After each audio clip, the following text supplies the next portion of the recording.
Miyamoto Musashi जापानका सबभन्दा बढी चर्चित र सफल तलवारबाज र आध्यात्मिक व्यक्तित्व एक साथ। एकातिर उनी संसारको सफलताको शिखर हुन् भने अर्कोतिर उनी आध्यात्मिक यात्राको प्रतीक पनि एक साथ। यस्तो घटना दुर्लभ हुन्छ र मर्दा मर्दै उनले लेखेर गएको किताबमा, जसको English title the art of walking alone, एक्लै हिँड्ने कला, उनले छोडेर गए। त्यसमा 21 सूत्रमा 6औं सूत्रको चर्चा गर्छौं आज हामी। उनको आध्यात्मिक र भौतिक सफलता एक साथ हुनुको पछाडि जो 21 वटा सूत्र हामीलाई सुझाए उनले, त्यसमध्ये यो सूत्र हामी जस्ता सबै सामान्य मान्छेको लागि रामबाण हो। बुझ्नुभयो भने उनको यो सूत्र बहुत सिम्पल छ, बहुत अर्थपूर्ण छ र बहुत मान्छेले इग्नोर गर्ने कुरा पनि हो। उनले के लेखे भने, जीवनको उचाइलाई छुनु छ, सत्यको गहिराईलाई नाप्नु छ भने विगतमा जे जति गरियो, विगतमा पास्टमा राम्रो गरियो नराम्रो गरियो, विगतमा जे जति भयो, राम्रो भयो नराम्रो भयो, यी सबै कुरालाई जस्ताको तस्तै स्वीकार गर। अर्थात् पास्टमा के भयो त्यसमाथि चिन्ता गर्ने, पश्चाताप गर्ने, पीडित हुने काम बन्द गर। सक्यो कुरा, ब्याङ। पास्टमा जे भयो त्यसमाथि पछुताउने काम बन्द गर, ब्याङ। यतिमा द्वार खुल्छ नयाँ जिन्दगीको। किनकि तपाईले पास्टमा लिंक गर्न साथ तपाई पुरानो मान्छे हुन्छ। झुत्रो झुत्रो झुत्रो, थोत्रो थोत्रो थोत्रो। जब तपाईले पास्टसँग लिंक काट्दिनुहुन्छ, तपाई आज पनि नौलो मान्छे हो, जस्ट आज जन्मनु भयो। जसरी बच्चा धरतीमा पहिलोचोटि जन्मिन्छ, जन्मिँदा ऊ रुन्छ, पीडा हुन्छ उसलाई। प्रसव पीडाबाट आमा पनि गुज्रिन्छन् र शिशु पनि, बालक पनि। त्यस्तै पाससँग लिंक छोड्नु यो प्रसव पीडा जरुर हुन्छ। पाससँग लिंक तोड्नु, विगतसँग लिंक तोड्नु यो प्रसव पीडा जरुर हुन्छ, गाह्रो हुन्छ, रुन मन लाग्छ। तर यो आगाडीका दिनका, सुन्दर दिनका सुरुवात हो। त्यसकारण हिजो जे भयो भयो, त्यो म होइन भनेर घोषणा गर्न सिक्नुस्। किनकि हिजो जे भयो, जसले गर्यो त्यो मान्छे आज म त्यो होइन। हिजोको मान्छे अर्कै, आजको मान्छे अर्कै। हिजोको मेरो उमेर अर्कै थियो, आज उमेर अर्कै छ। हिजोको मेरो अनुभव अर्कै छ, आज अर्कै छ। हिजोको बुझाइ अर्को छ, आजको बुझाइ अर्को छ। कसरी भए म त्यही मान्छे। त्यसकारण हिजो मैले गल्ती गरेँ या ठीक गरेँ, भाँडमै जाओस्। त्यो मान्छे हिजोको मान्छे हो, म होइन। म त तरो ताजा, नित नवीन, नित नवीन, नित नूतन समयको धारसँग, जसरी क्यालेन्डर जहिले पनि बदलिन्छ, हिजोको क्यालेन्डर समातेर हामी बस्दैनौँ, त्यसलाई छोडिदिन्छौँ। त्यस्तै मेरो पनि जिन्दगीको क्यालेन्डर बदलिसकेको छ। त्यसकारण म नयाँ हुँ। हिजो जे भयो भयो, त्यो अर्कै मान्छेको कहानी हो। त्यसकारण आफूलाई दुई खण्डमा विभाजन गरेर हेर्नु होला। एउटा खण्ड त हिजोको, जो त्यो म होइन, र अर्को खण्ड आजको, जो म हुँ। म जे हुँ आज हुँ, म जे छु आज छु, हिजोको मान्छे त्यो मान्छे म होइन, त्यसबाट मैले सिक्न जरुर सक्छु, तर त्यो म होइन, त्योसँग म चेपिएर बस्न मिल्दैन, सिक्न जरुर मिल्छ अर्कै मान्छे। त्यसकारण हिजो तैँले यस्तो गरिस्, त्यो मान्छे गइसक्यो भन्नुहोस्। आज अर्कै छ, हिजो तिमीले यो गर्, त्यो मान्छेको कुरा नगर मलाई, किनकि त्यो बितिसक्यो। क्या मुर्दाहरूको कुरा गर्दैनौँ हामीहरू। I am dead for that. हिजो तैँले त बहुत बर्बादी गरिस्, त्यो मान्छे मरिसक्यो, आज गरेको छु छैन, त्यसकारण त्यो मान्छे म होइन।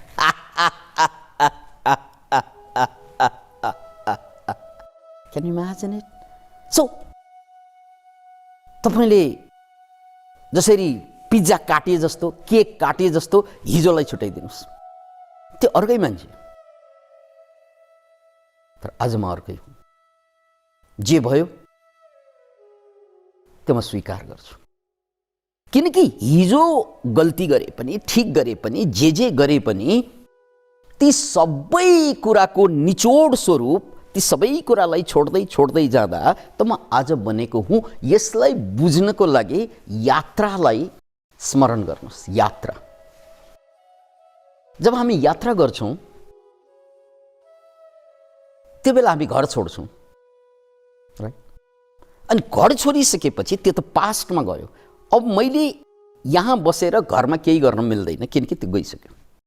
तर म जहाँ छु त्यहाँ जे पनि गर्न सक्छु। फेरि म जहाँ छु त्यहाँ जे पनि गर्न सक्छु, तर मैले छोडेको ठाउँमा केही पनि गर्न सक्दिनँ, किनकि इट इज डेड। यसकारण हेराक्लिटस, उनको एउटा चर्चित विश्वविख्यात भनाइ छ, त्यो हामीले यो सन्दर्भमा बुझ्न योग्य छ।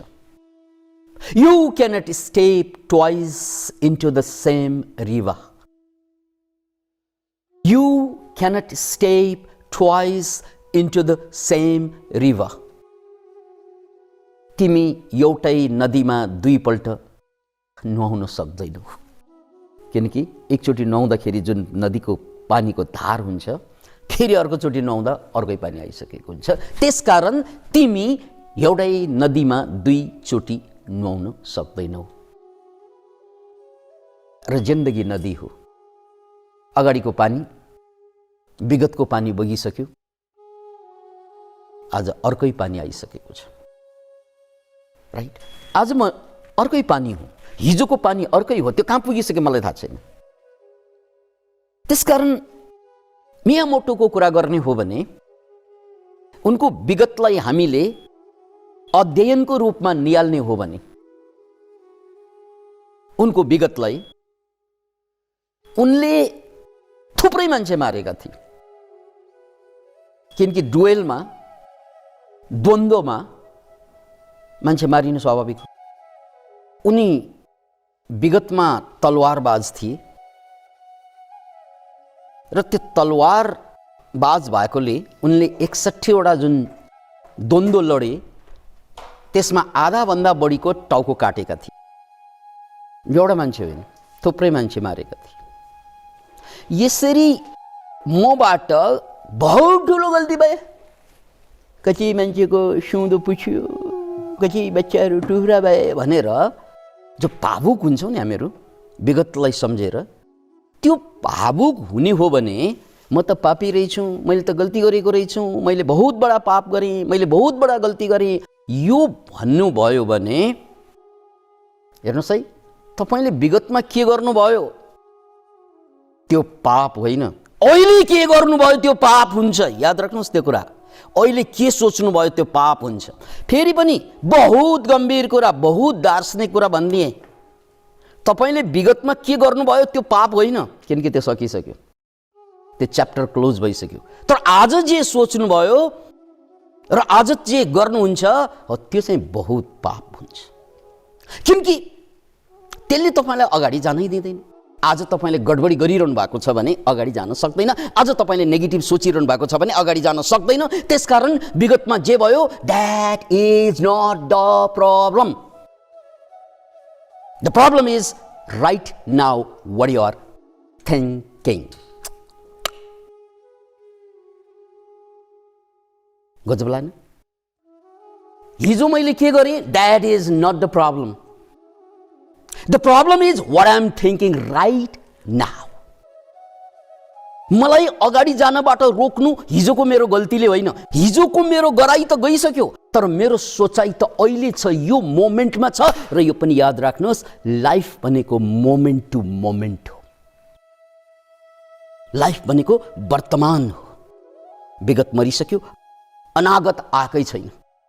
विगत मरिसक्यो, गइसक्यो, अनागत आएकै छैन। त्यसकारण न विगत सत्य हो, न अनागत भनेको आउने भविष्य सत्य हो। सत्य त वर्तमान मात्रै हो।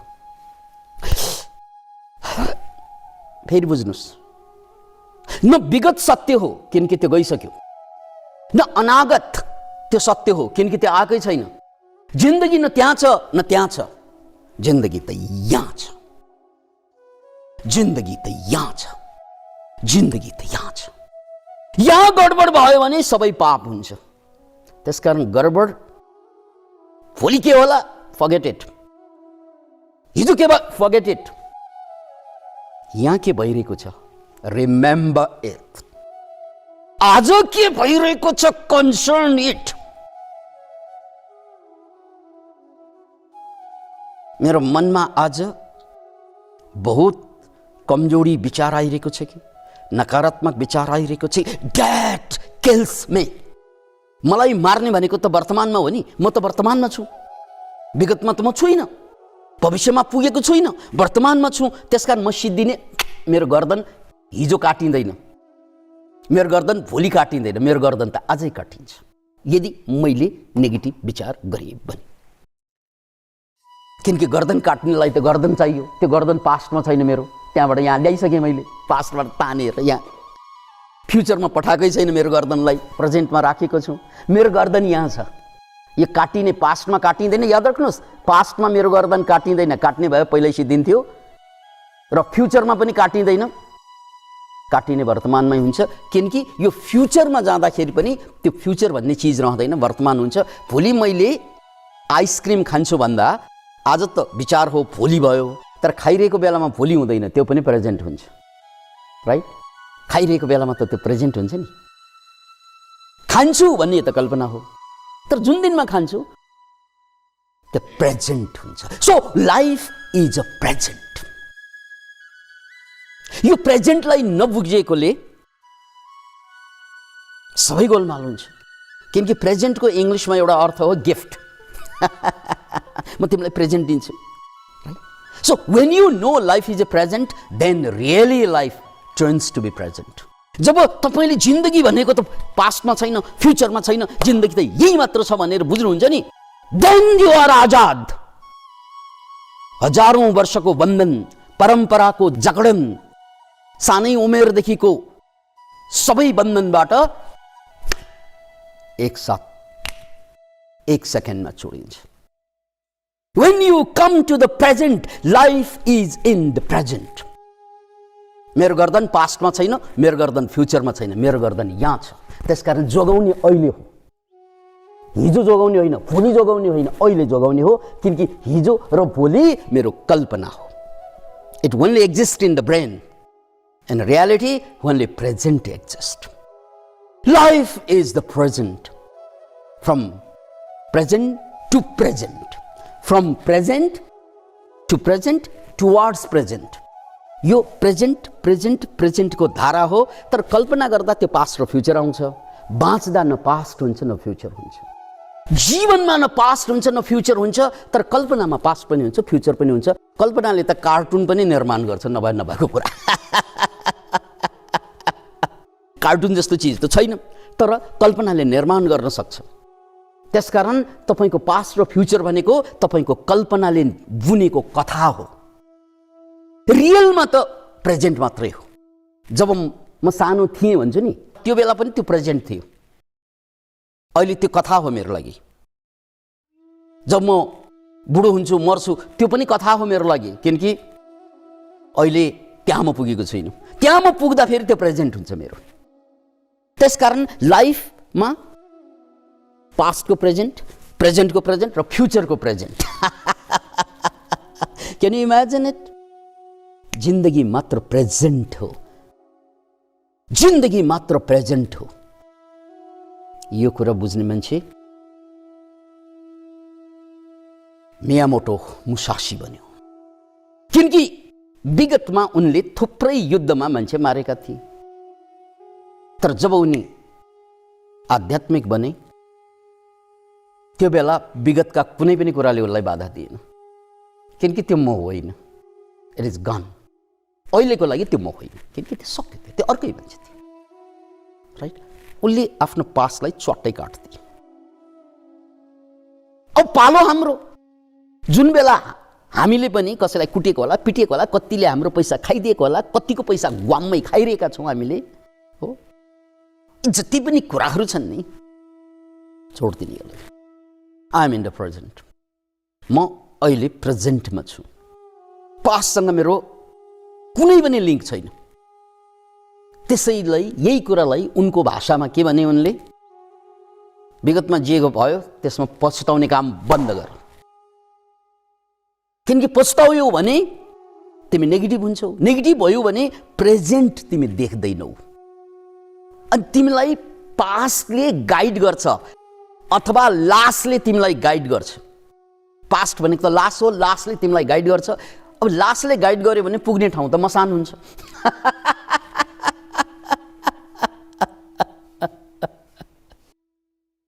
त्यसकारण हे विश्वमानव, हे विश्व परिवार, आजको यो प्रवचनको शिखर हो। जिन्दगी पास्टमा पनि थिएन, फ्युचरमा पनि हुँदैन, केवल प्रेजेन्ट हो जिन्दगी। त्यसकारण मैले आध्यात्मिक रूपमा, मानसिक रूपमा हिजोलाई हेर्नु हुँदैन, भोलिलाई पनि हेर्नु हुँदैन। हो, यहाँनिर एउटा क्याच छ, कन्फ्युजिङ छ। यसको मतलब के? मैले हिजो गरेको काम, मैले हिजो किनेका घर, हिजो चलाएको दोकान अब मैले बिर्सने, त्यसलाई बिर्सने भनेको होइन। प्रेजेन्टलाई सम्झेपछि त्यो पनि त प्रेजेन्टमा छ नि, होइन र?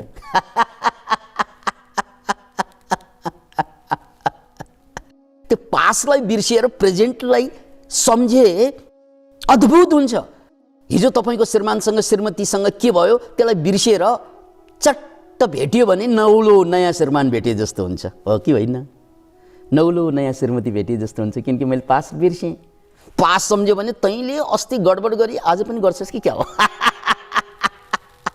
मलाई उनलाई भेट्न अगाडि उनले पहिला गरेको गडबडी याद आउँछ, अनि जोसै आउँदैन उनलाई देखेपछि। कुनै दिन त उनलाई देखेपछि मेरो जीवनमा, मेरो मनमा बसन्त आउँथ्यो, हो?